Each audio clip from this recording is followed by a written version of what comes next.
और अहले इंजील को चाहिए कि जो अहकाम अल्लाह ने उसमें नाजिल फरमाए हैं उसके मुताबिक हुक्म दिया करें, और जो अल्लाह के नाजिल किए हुए अहकाम के मुताबिक हुक्म न देगा तो ऐसे लोग नाफरमान हैं।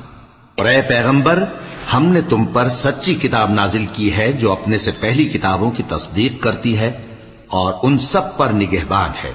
तो जो हुक्म अल्लाह ने नाजिल फरमाया है उसके मुताबिक उनके दरमियान फैसला करना, और हक जो तुम्हारे पास आ चुका है उसको छोड़कर उनकी ख्वाहिशों की पैरवी न करना।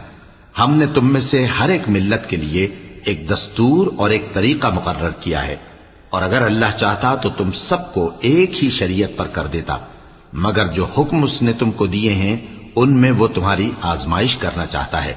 सो नेक कामों में आगे बढ़ो, तुम सबको अल्लाह की तरफ लौट कर जाना है, फिर जिन बातों में तुमको इख्तिलाफ था वो तुमको बता देगा।